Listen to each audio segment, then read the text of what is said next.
Olá a todos, eu, Nicolas Mota e o Marcelo Monen, vamos apresentar um seminário da matéria de Probabilidade e Estatística do Instituto Federal de São Paulo, campus de Itapetininga. Essa matéria ela é administrada pelo professor Carlos Santos. O principal tema aí é a aplicação do controle de estatísticas de peças em uma indústria metalúrgica.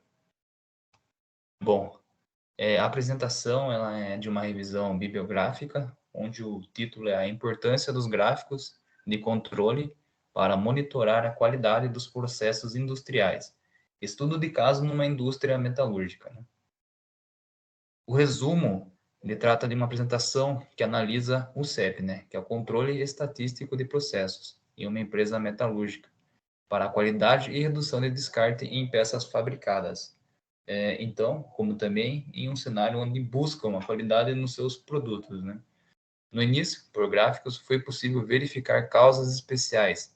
Após essas eliminações, o processo passou a estar sob controle, porém houve necessidade de ajuste da média do processo. Finalmente, foram sugeridas medidas para que a empresa mantivesse seu sistema produtivo sob controle para reduzir os custos, né, de fabricação pelo descarte e também para melhorar a qualidade.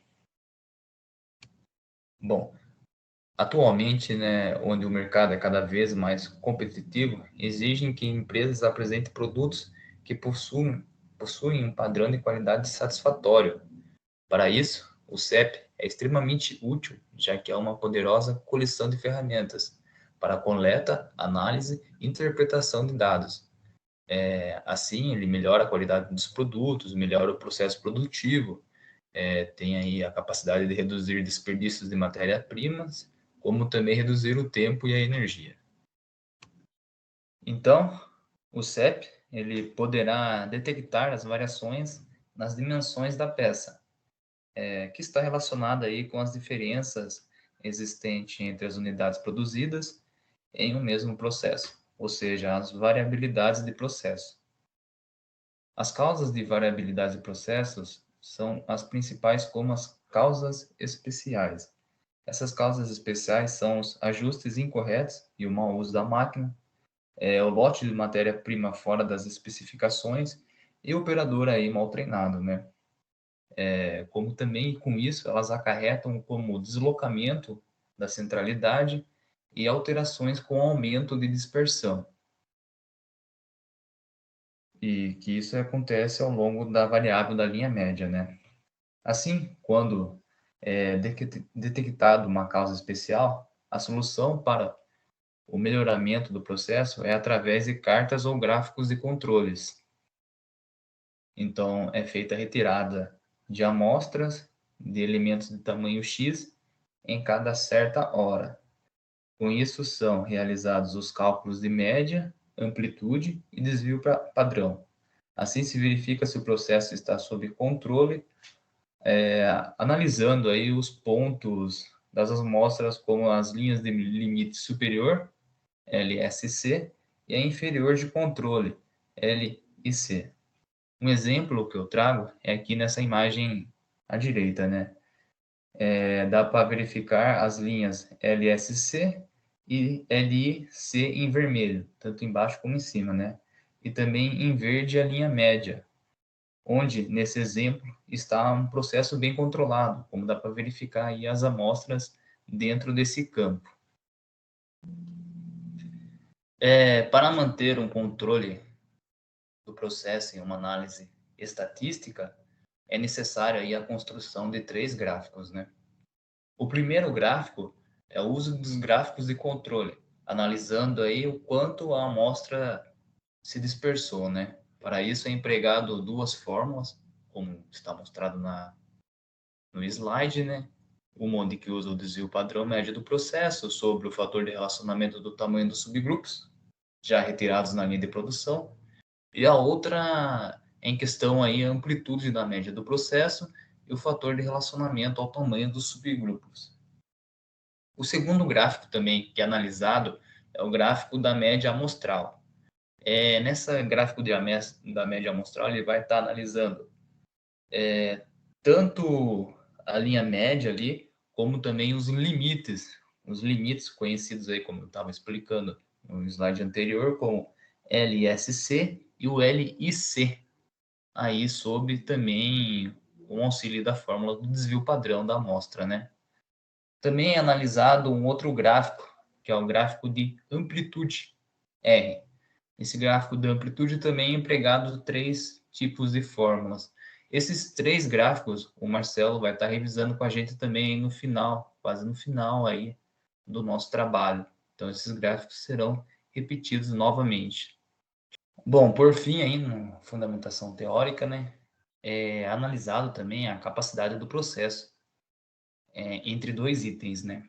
O primeiro aí que é o CP, que é o índice de capacidade potencial. Esse índice, quanto maior possível, é melhor, pois é menos provável que o processo esteja fora das especificações, já que esse índice está relacionado com o tamanho da dispersão. Assim, ou seja, valores altos nesses índices significa que o processo está com pouca variação, né? O segundo item aí é o CPK, Índice de Capacidade Efetiva. Leve em conta aí a centralização do processo, né? E com isso a gente também conseguiu uma tabela do artigo, né? Que se um valor de CPK aí maior ou igual a 1,33, ele é classificado como capaz. Então, ele está dentro dos limites especificados, produzindo praticamente todos os produtos com qualidade. Assim, um CPK maior que 1, igual a 1, ou menor que 1,33, ele está razoavelmente capaz, né? Está sujeito às frequentes ocorrências de causas especiais, necessitando ser rigidamente controlado, ou seja, ele vai ter alguma perda ali, alguma peça com defeito, né? E um índice aí menor que 1, menor ou igual a 1, é classificado aí como incapaz. Então, esse produto ele está produzindo uma porcentagem considerável de índice fora das especificações. O processo está fora de controle, ocasionando muitos itens defeituosos e de baixa qualidade nos produtos. Então, a empresa perde bastante cliente com isso e bastante negociação de mercado, né? Então, após a fundamentação teórica, foi colocado o conhecimento na prática numa indústria aí metalúrgica.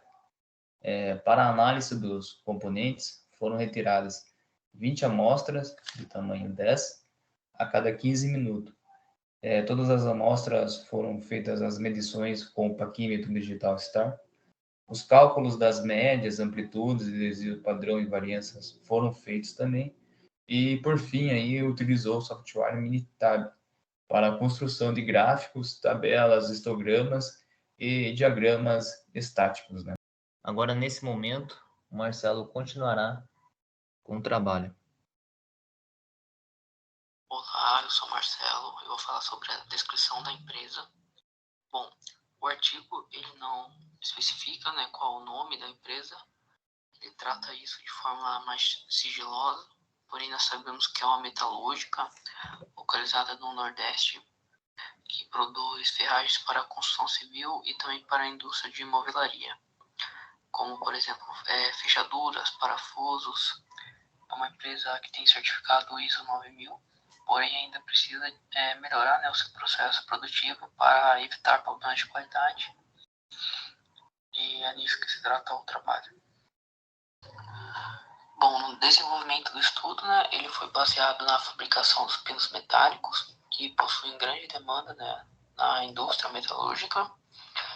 Porém, ultimamente, esse trabalho ele apresentou um alto índice de retarefa, de retrabalho, porque os pinos estavam saindo com medidas divergentes, fora da tolerância admitida. Então, antes de ser iniciada, né, a coleta desses dados, o pessoal da empresa realizou um brainstorm para evidenciar, né, qual seria o diâmetro do pino que seria variável para interferir, né, de maneira crítica nesse processo, uma vez que temos várias medidas diferentes e nem todas elas influenciam da mesma forma, de maneira a gerar defeitos ou retrabalho nos itens. Cada uma tem um peso diferente. Aqui nós temos a imagem com o desenho do parafuso e as suas dimensões, principais dimensões. Bom, analisando os dados, né, que foram medidos no processo, foi detectado que as variações das medidas de cada parte do parafuso, elas não estão interligadas, né, ou seja, os defeitos, né, de cada medida, eles não estão dependentes a defeitos de outra parte do parafuso. Né, por isso foi possível estabelecer, né, essa variação gráfica da dispersão das médias, né, das variáveis de cada parte. Nós temos aqui no gráfico A variação do pescoço e da cabeça do parafuso, na B do pescoço e no comprimento, e na C da cabeça e no comprimento. E podemos observar, né, que não existe uma distribuição uniforme, de maneira que um gráfico não interfere na distribuição do outro. Podemos observar também que dentre essas principais medidas, a que teve maior dispersão, né, entre os pontos foi a do pescoço com a cabeça do parafuso. Bom, com esses dados, né, foi elaborado o histograma da medida do pescoço do parafuso e do comprimento. Podemos observar, né, um deslocamento considerável da média do processo em relação ao valor médio previsto no projeto do desenho, sendo necessário, né, alguns ajustes que pudessem levar essas medidas médias a se coincidirem, colocando o processo em controle, pois enquanto essas medidas não estão coincidindo entre si, nós haveremos defeito, né, no processo de fabricação e falhas na montagem do material.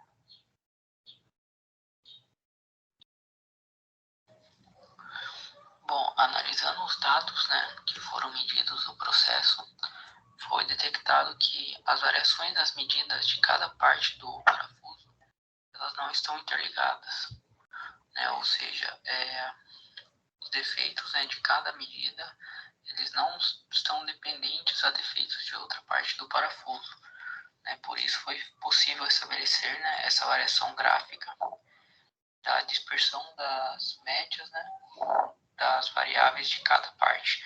Nós temos aqui no gráfico A variação do pescoço e da cabeça do parafuso, na B do pescoço e no comprimento, e na C da cabeça e no comprimento. E podemos observar, né, que não existe uma distribuição uniforme, de maneira que um gráfico não interfere na distribuição do outro.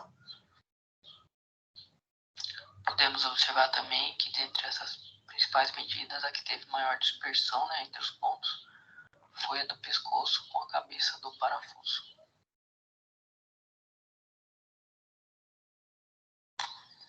Bom, após obtidos esses resultados, né, foram levantadas quais seriam as principais causas que geravam essa falha nas medidas dos materiais e os processos principais, né, que se revelaram como causa raiz desse problema foram a carência, né, da manutenção adequada dos equipamentos.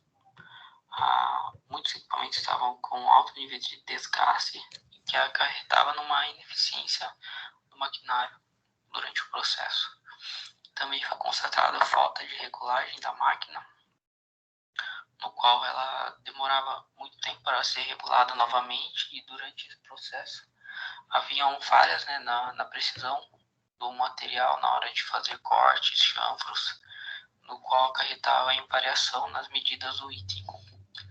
Então, sendo assim, né, após descoberta dessas causas raízes, foram feitas as correções e os dados foram reobtidos novamente.